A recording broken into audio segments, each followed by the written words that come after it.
Kraven the Hunter stars Aaron Taylor Johnson and is the 6th and final movie in Sony's SPIDERMAN lists universe. And honestly, I'm kinda sad that this is gonna be the last one, because I was really looking forward to more moments like this. Intriguing. And this. I am out of the Eddie closet!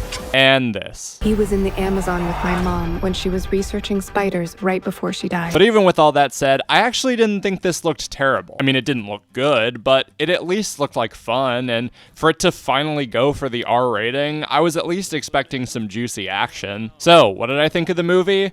Well, while it is technically the second best Sony Spider-Verse movie that we got this year, that's not exactly saying much. As you may or may not have guessed, this movie's production was heavily affected by the SAG and WGA strikes last summer, delaying the movie's release and ballooning the movie's budget. So part of me wants to give it a tiny bit of slack.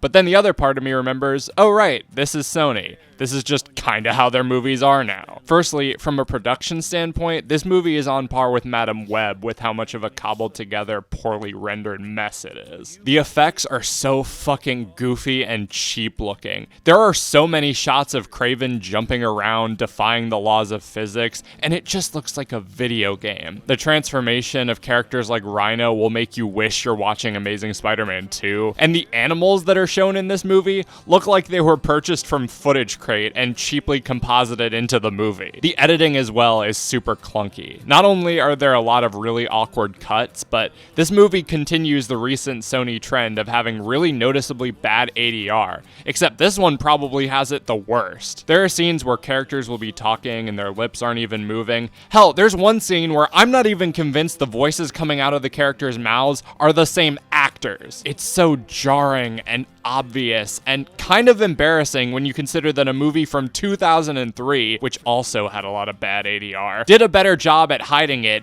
than this big blockbuster from 2024. The acting is a bit of a mixed bag. Some do better than others, but they are all completely kneecapped by a garbage script. Aaron Taylor Johnson did fine, but he did have a few awkward moments or weird line deliveries. Ariana DeBose was mostly just kind of stilted. I liked seeing Fred Hetchinger from Gladiator 2 in this. Russell Crowe was pretty solid, but that's because he's Russell Crowe. And even though the effects on him are terrible, I did kind of like Rhino. He's very hokey, scenery chewing like a motherfucker, and he was one of the more interesting characters to watch. The story itself is kind of standard and honestly kind of boring. It felt like it dragged a bit in the first act, and I honestly did find myself nodding off slightly until a sudden gunshot or big action scene would wake me up. Once we got back to present day, I was with it a little bit more, but I never found myself fully invested in Kraven's family turmoil, or the Rhino and Foreigner's evil plan, or whether or not Kraven would save his brother. I was mostly just sitting there waiting for it to end. The one semi-positive element, other than some of the performances, would probably be the action. I know a lot of people were disappointed that the Venom movies never went the R-rated route, so it is kind of cool seeing one of these movies finally take the risk. And while, yeah, it isn't exactly shot the best all the time, and the blood effects are hilariously cartoony, there's still something so primally fun and cool about seeing Kraven bite a guy's nose off and close a bear trap on a guy's face. It was those little spurts of cheese that would keep me conscious throughout this movie. Beyond that, it was pretty lame. It was boring to watch, amateurishly produced, and with a few exceptions, terribly acted. And you know what? It would be one thing if these movies connected to each other, but they don't. The Venom movies had a link to the MCU for all of 5 goddamn seconds. Madam Web is a prequel set in 2003 and can't even mention Peter Parker's name. And the closest thing Kraven ever gets to a Spider-Man reference is a name drop for the character Jackal and a hallucination sequence where a bunch of spiders are crawling all over Kraven in the woods.